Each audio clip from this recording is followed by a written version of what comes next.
2017 BMW M2 M240i. All I ask is a tall ship and a star to steer her by. So wrote the poet John Masefield, and we get it, the urge to depart, to swiftly kiss off in a vehicle built to go places. All we want is an enthralling ship and a good rack and pinion to steer her by. Is that too much to ask? For some car companies, yes. However, this trio more or less gets it. Handed the key to the Audi A4 or the BMW 2 Series or the new Jaguars, any of their versions. By the way, you can happily chase horizons for as long as the money supports your vagrant gypsy lifestyle.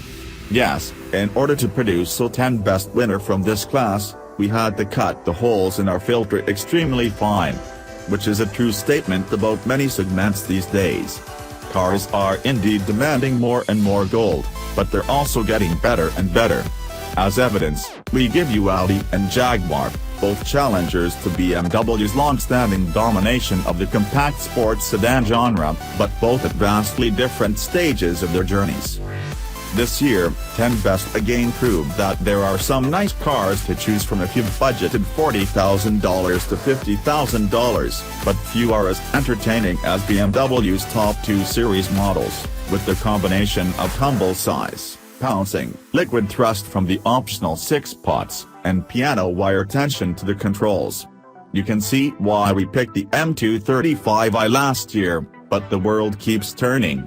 The 2 Series lineup gets new monikers. The 230i replaces the 228i as the bass 4-cylinder, the M235i becomes the M240i, and now there's the juiced M2, basically an M240i with flares, chairs, tires, brakes, and a suspension tune, plus another 30 horsepower, though it can only match the M240i's to work with the time-limited overboost function. Meanwhile, fresh new sheet metal from elsewhere is chasing the sports sedan dollar. Another writer, Mark Twain, said cauliflower is just cabbage with a college education. For many years, an Audi could be dismissed as just a Volkswagen with a PhD, but more than 2 decades after VW lit Audi's fire with a deluge of investment in technology and design, a formidable new A4 2.0T sat on our Week 2 ballots, attached to a brand with real momentum. Jaguar is the newcomer, having been set free by Ford in 2008 to float downstream like Moses in the basket and into the caring embrace of India's Tata conglomerate.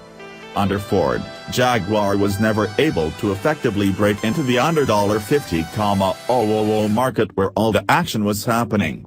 For Brits, waking up after the Brexit vote must have taken them back to the day they woke up to find an X-Type parked in the driveway. Lots of precious time was lost while Jaguar continued to gasp on the sales of its expensive ingots of tweedy British snobbery, steadfastly refusing to take seriously the youth movement in the luxury market that was passing it by. Jaguar strives to give buyers choice in its first real compact sports sedan. Thus, there are 3 engines, including a diesel, the option of rear or all-wheel drive, and a variety of the trim levels and options that start in the heart of the market at $35,895 and range up to the snorty R Sport. The price is easily jumping back over the $50,000 mark, where Jag has always seemed more comfortable. The 2.0-liter diesel and the 3.0-liter supercharged V6s showed up at 10 Best, while the turbocharged 4-cylinder gas engine did not. We also had the new XF, the middle sedan between this and the slinky and sadly too rare XJ, and were struck by how similar the styling is. Instead of presenting something new in this, Jaguar's designers seem to have just shaved off a few inches from the XF. Jag needs a cymbal crash to announce its rebirth to younger buyers unaccustomed to seeing the leaper offered at affordable lease rates. Yet this is 2 pillows banging together. We found no real fresh thinking in this interior, either, about which several voters complained of cramped packaging. The orderly layout of the buttons, gauges, and de rigueur infotainment screen, much improved from previous generations but prone to freezing up in our cars and still lacking a console master control knob, is convenient enough. but the near universality of black molded plastic and black leather makes for an interior that looks like one big lava flow that froze in 2006. Compare this stark, dull, pro forma cabin with either the BMW 2's classically technical cockpit or the Audi A4's, an altogether more exciting, and more spacious, place to do business. The future is being imagined in the Audi as a harmony between the digital and the analog, the instruments a large, configurable TFT screen able to show car information, various menus, or a giant map. Yet it still feels as if you're piloting a car, not an iPad. It's brighter and livelier than the Jag even if you choose black, having as it does swaths of silvery trim that make it less like working at a coalface. With the luxury sports sedan, it's not just about the dynamics. Even so, the Audi, with the 2.0-liter Turbo 4, the only engine available this year, moves with a silky grace and balletic control of its motions, the miles dispensed with cool proficiency if not much drama. The mostly aluminum Jag, and especially the 340 horsepower 35 tons, works harder to make a show, exhibiting faster steering once turned off its significant center dead spot, a pronounced if not entirely exquisite roar from the engine. Hey, it's a V6, and a hearty appetite for hard corners. Of the Audi, editors said they wished it had more driving character. It seals you up and sends you on your way, but it doesn't thrill. Of the Jag, they wished it had more refinement and fresh thinking. Road noise and rattles were cited, as were frustrations with the fritzy and control entertainment apps. Meanwhile, the M240i stood out, like the M235i last year, as an enormously athletic and capable little torpedo that romps around our test loop making joyous, and electronically augmented, sound and, in traffic, turns you into a stereotypical BMW schmuck in about 15 minutes. BMW drivers aren't born, they're made by cars like this, cars that encourage you to thrust and slash gleefully through the herds of plodding sheep. The M240i has a sporting suspension, but it won't liberate any loose stand blistery.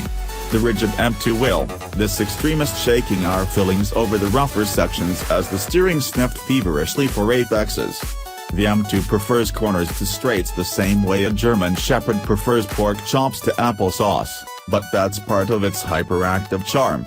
Cars like the M2 form the radioactive core of BMW's performance credibility, and the M240i backs off just enough to please drivers who find it a little too hot at the center. Thus, in our little Goldilocks scenario, in which all the chairs were tried, the adoration inevitably fell back on the BMW. Not the 3 Series, which has grown too large and too mainstream to any longer earn our passion, but the smaller 2 Series, which is just under a foot shorter than an A4 and reminds us of E30s and E46s and the way things used to be. BMW is at heart a small vehicle company, a course set in 1959 when Herbert Quandt saved the ailing maker of princely handmade bolides and diverted its resources into the 1961-1500, instantly creating the market for compact sports sedans. And oh, how BMW squanders an opportunity by giving us only a 2-door 2 Series. Just imagine a sedan and a wagon to choose from on this platform, with the same delightful cockpit and controls. Yes, small, but many things are shrinking these days, even SUVs, and BMW should follow, giving us at least one full product line in the catalog that plucks the same heartstring as that original 1500. Well, that's idle dreaming. At sunrise on the day after 10 best, here's where the votes piled up. On the M240i, a small car hugging tight a 335 horsepower turbo inline-6, and the M2, the same vehicle but with all slack drawn out of the suspension and steering. The cars may be small, but the prices are mighty. The M240i starts at $45,445, and the only color that isn't a $700 option is white. The M2 begins at $52,695, again, white only if you don't want to pay extra. If you wish to celebrate BMW's small car heritage and expertise, BMW makes you pay dearly, indeed, bleeds you white. but people will pay it. There are no comparable options because the industry has largely abandoned the front-drive platforms. Buyers of compact sports sedans who wish to drive a compact. To accept the 2 Series into your life, you have to want small, not Mini Cooper snug but what was considered midsize only a couple generations ago, and be willing to live with 2 doors and the fumble bum way they make you squeeze into the teensy back seat. Plus that price. It's a lot to ask, we know, but if you need to get away in a ship that steers like a star, this is your car.